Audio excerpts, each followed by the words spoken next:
I want to give you the floor and give you the chance to defend yourself a little bit, because as we were talking off air, and of course you detail it in Breaking the Curse, again, your film. And I mean, again, man, I've talked to plenty of guys from those teams, and they all talk about your throwing arm, because obviously you had probably one of the biggest throws, I'd say, in county baseball history. I mean, I was watching it earlier this morning, and I was just like, that's the throw. I mean, if I had to think of the throw, I can't think of another one outside of that one. But everybody talks about your throwing arm and how it was just like this miracle. I've had guys tell me, they're like, yeah, as soon as the ball was hit to the left, I just put my head in my hands. I was like in the dugout, just done, game's over. And like you obviously, like I said, we were talking, you're like, I actually did have a pretty good arm, but people are, Coach Holbrook even throwing you into the bus. Like, why does everybody give you so much shit for your throwing arm? Like, what's the deal with that? Now, I love this question. Thanks for the opportunity. Yeah, absolutely. I want to hear it. I'm curious. Let's start it off. Let's not forget I was an All-American outfielder, right? Like, you don't just get that, right? Okay. It's not just given. Another side note, in 2011, I was the only person on the team not to make an error that year. Me, not Jackie, not blah, blah, blah. I didn't even know that. I didn't even know that. And that's off throwing errors from the outfield, a few other things. Okay. Side note. Now, Jackie does throw 100 miles an hour from the outfield. There's a reason he's still doing it. He's still doing it, and he's doing it well. And Evan, he had a cannon. Some of these other guys, they could throw.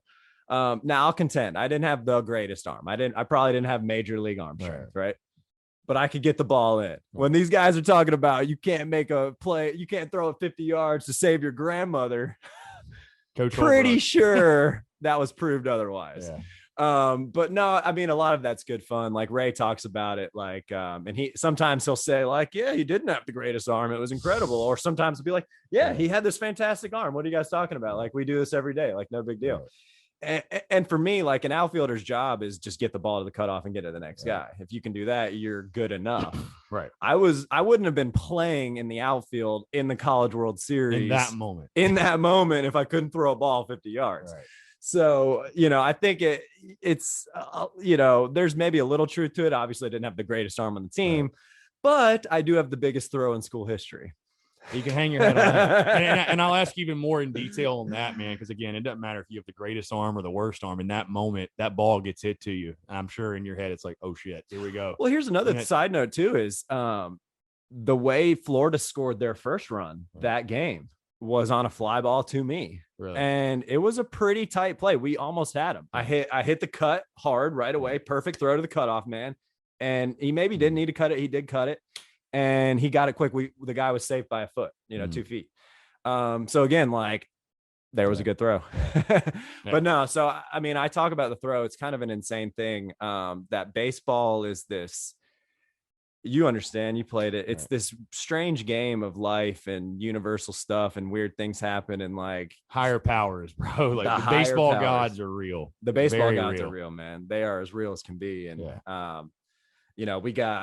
we got Matt Barnes talking about how the baseball gods got him when he pitched. He was a UConn pitcher. Yeah. In the Super Regionals in 11, he struck out the side the first inning, comes in running his mouth, yelling at our fans, knocking up against the dugout, and then we just destroy him. Right.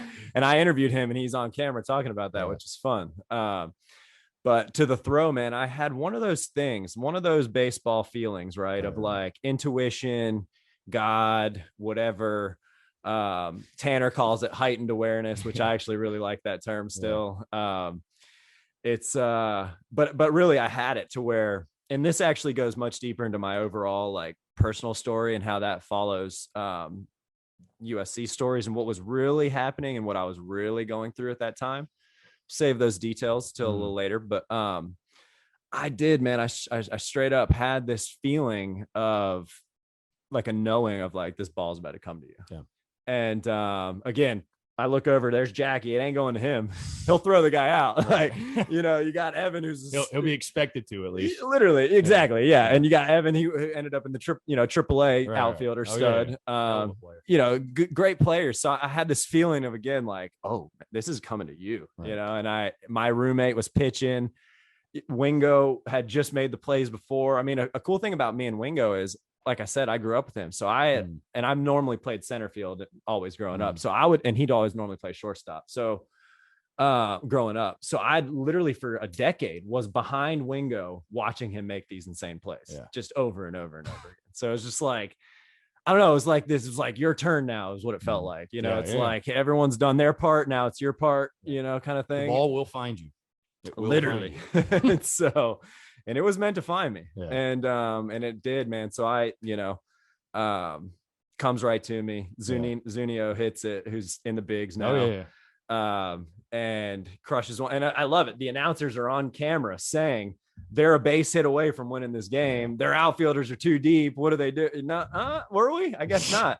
And so make the play on a rope to Barry. He makes an incredible tag up the line. Barry had a hell of have you ever been part of a crazier baseball game? No. I mean, you look back at that game, like you say, you talk about heightened awareness and baseball gods and just higher powers in general. Like that was a night that it don't get crazier, man. I mean, I think it like the play that like epitomizes it. Obviously you're a throw, but then also the Wingo play and Barry scoops it with a catcher's mitt and you go look at the replay and it's like that close to hitting the mask. Like people forget that. Like it's just the details, man. It's meant to be. Sometimes it's truly just like you said, it's just meant to be. Like it's incredible. And the meant to be-ness culminates in so many incredible ways. So like, yes, that throw was meant to be. Yes, Wingo's. Yes. But like it all ties all the way back to like Baylor Teal, Charlie Peters, the stories that were happening, like what this was meaning, breaking the curse, all these things like to this full culmination of like meant to be story. Yeah. You know? And again, you're doing the film Breaking the Curse, which obviously that's kind of why we're chatting, kind of revolving around that.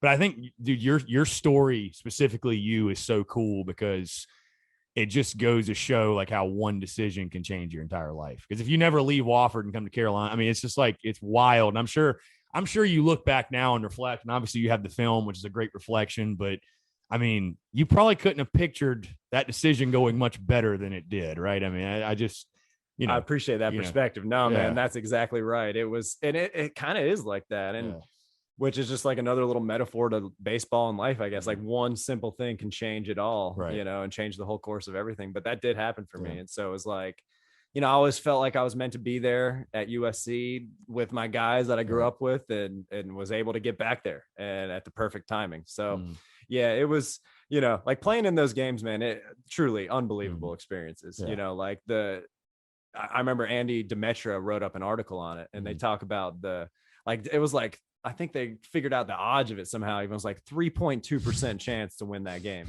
You know, like, and for Zunino to make that error and like all these little, like just none of that should have happened. And that's not even mentioning all the bases loaded jams before that and all the you know. I look back, I'm like, the amount of double plays we turned with like bases loaded is just nuts. Like it's unbelievable, man. The amount of jams we found our ways out of, but and they were as clean as can be up the middle. I mean, our infield is.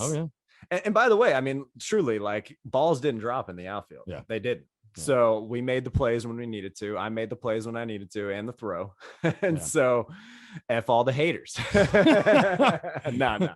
But it. I mean, it was an honor to be a part of those teams, and it was really like one of those things to where you do. It's like an aha moment of like everything that I went through was supposed to happen to get to this very point.